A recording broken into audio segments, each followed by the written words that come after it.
Video games. You know, some people would tell you that video games peaked at a certain point in time, but unlike some of the people you went to high school with, we're not talking about popularity here. So, what are we talking about? Well, in the most simple sense, we're talking about when video games were at their best, because if you go by popularity, video games seem to just keep getting more and more popular as the years go by. Although I'm sure there are people out there who would say video games do just keep getting better and better every year. Fans of modern games, of course. But seeing as a lot of us are fans of older games, yeah, we're probably gonna have some opinions that games peaked a while back. Also, just because we say something peaked, it doesn't mean everything was bad that came after it. I mean, just look at that one uncle you have who peaked in high school. He still says something pretty funny every now and then. But I know plenty of people who think gaming peaked a long time ago and still play modern games today.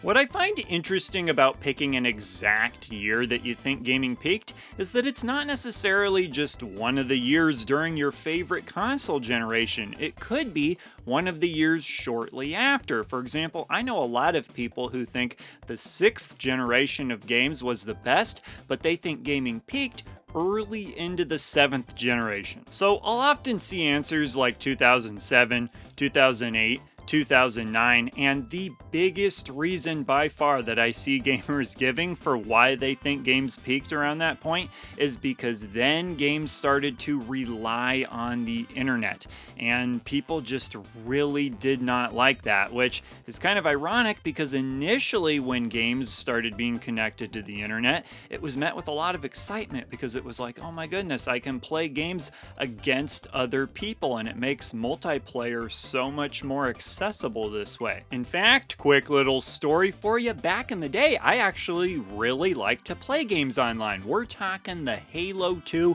original Xbox days, and I'd like to play with my cousin, but the thing is, my cousin wasn't very good at playing the game Halo 2, but what he was good at was saying stuff that would annoy the ever-loving bejesus out of the other team. So what we do is I had the controller in my hand, and then the mic, instead of being on my head, would be on my younger cousin's head. Now, he didn't say anything mean, anything nasty, anything confrontational. It was just a bunch of nonsensical bamboozlery. I got pretty good at playing that game too, so it was a good combo, and I always remember this one time that the other team was absolutely furious. So I look over to my cousin and I say, hey Bill, why don't you start singing John Jacob Jingleheimer Schmidt? To which his eyes light up and he says, oh yeah. So the match starts, and almost right away I'm able to get my hands on the rocket launcher.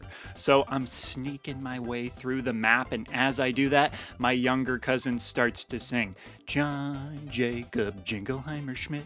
His name was my name too. Whenever he goes out, the people always shout. I find a bunch of people, blow them up with the rocket launcher. John Jacob Jingleheimer Schmidt. Da da da da da da da da. The early days of online console gaming felt incredibly novel for a lot of us. It was back when internet for gaming was basically just used for playing against other people, and that was it. And once it started making its way to other things, that's when gamers weren't so much in unanimous agreement that it was a good thing. Now, can DLC be a good thing? Sure. Can having a patch that fixes up your game be a good thing? Absolutely. But the problem a lot of gamers have is that a whole bunch of gray area was introduced along with this.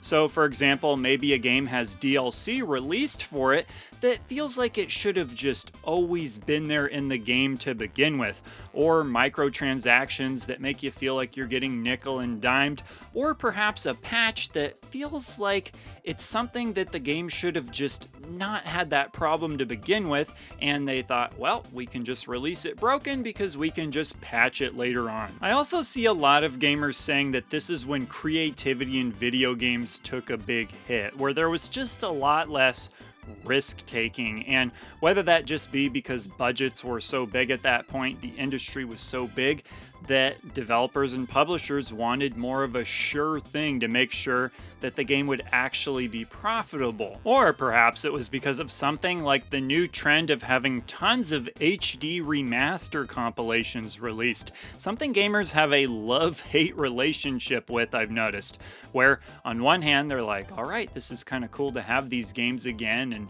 maybe cleaned up a bit and look nicer, but on the other hand they're like, they're just releasing the same games again. Like, hey, you know what's better than buying something you like once? Buying it again. Although there are some things you like that are worth buying more than once. For example, something I don't know if I've ever mentioned before, bananas. Another one of the most popular answers I see for which year gaming peaked would be essentially whenever 2D transitioned over to 3D games as the focus.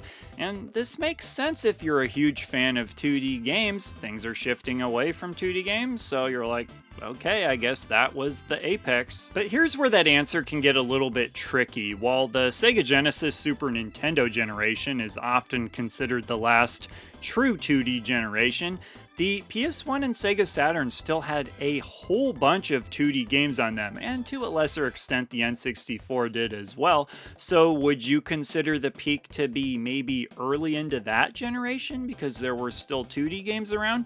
Or would you pick one of the years during that Super Nintendo Sega Genesis generation? I also think it's very possible to approach this question with more of a positive mindset of just, okay, which year had the most really awesome good games in it? I know that there's some years gamers look back on and think, my goodness, that year had a lot of really big hitters in it. That way, it's not like you're necessarily saying the years surrounding it were bad, it's just you're highlighting that particular year as a high watermark. But with all of that said, I'm really curious which years you're all going to pick.